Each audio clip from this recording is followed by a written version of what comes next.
राजा और गुमनाम किले का रहस्य बहुत समय पहले एक समृद्ध और शक्तिशाली राज्य था जिसका नाम वर्धनपुर था। यहाँ के राजा राजा पृथ्वीराज अपने साहस और न्याय के लिए प्रसिद्ध थे। उनका राजमहल शानदार था, लेकिन राज्य के एक कोने में एक पुराना किला था जिसे काला किला कहा जाता था। लोग कहते थे कि उस किले में खजाना छिपा है, लेकिन कोई भी उस किले में जाने की हिम्मत नहीं करता था। किले के आसपास एक अजीब सी खामोशी छाई रहती थी, जैसे वहां कोई जीवित न हो। लोग डर के कारण उस किले से दूर रहते थे, लेकिन राजा पृथ्वीराज को यह रहस्य सुलझाना जरूरी लगा। एक दिन राजा ने अपने सबसे विश्वासपात्र सैनिक वीर सिंह को बुलाया। वीर सिंह, राजा ने गंभीर स्वर में कहा, तुम्हें काला किला जाना होगा और वहां का रहस्य जानना होगा।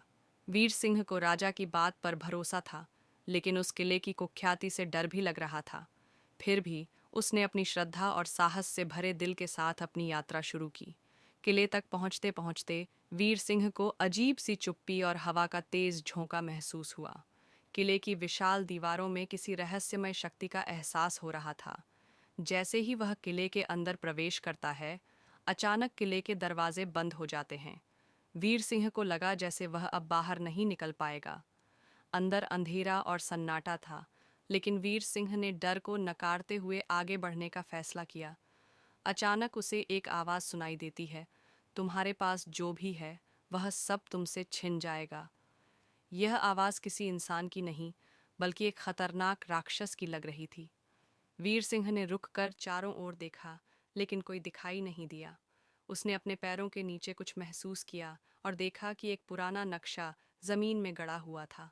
उस नक्शे पर एक रहस्यमय चिन्ह था जो राजा पृथ्वीराज के राज्य के पुराने खजाने से जुड़ा हुआ था।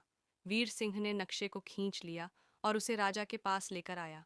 राजा ने नक्शे को ध्यान से देखा और कहा, यह नक्शा मेरे पूर्वजों का है। इसका अर्थ है कि खजाना सच में यहाँ कहीं छिपा हुआ है। लेकिन यह खजाना सिर्फ एक व्यक्ति को मिल सकता है, वह व्यक्ति जो अपने भय को जीत सके और साहस का प्रतीक बने। राजा ने वीर सिंह की बहादुरी को देखा और कहा, तुमने न केवल किले का रहस्य उजागर किया, बल्कि राज्य की खातिर सबसे बड़ी परीक्षा भी पास की। अब वह खजाना तुम्हारा है। वीर सिंह ने किले में एक गुप्त तहखाना पाया, जिसमें सोने, चांदी और रत्नों से भरे खजाने थे, लेकिन सबसे मूल्यवान चीज एक पुरानी किताब थी, जिसमें राज्य के भविष्य के बारे में भविष्यवाणी की गई थी। राजा और वीर सिंह ने मिलकर उस किताब को पढ़ा और उसे राज्य की भलाई के लिए इस्तेमाल किया। इस रहस्यमय किले और खजाने के पीछे का उद्देश्य अब स्पष्ट हो गया था। यह एक परीक्षण था, जहां केवल वही व्यक्ति सफल हो सकता था जो अपने डर को पराजित करके साहस और निष्ठा से आगे बढ़े। राजा पृथ्वीराज ने वीर सिंह को राजमहल में सम्मानित किया और राज्य में समृद्धि और शांति का एक नया युग शुरू हुआ। किले का रहस्य अब सबके सामने था, लेकिन उस रहस्य ने राज्य को एक नए रास्ते पर चलने की प्रेरणा दी। और इस तरह काला किला न केवल खजाने का खजाना, बल्कि साहस और सत्य का प्रतीक बन गया।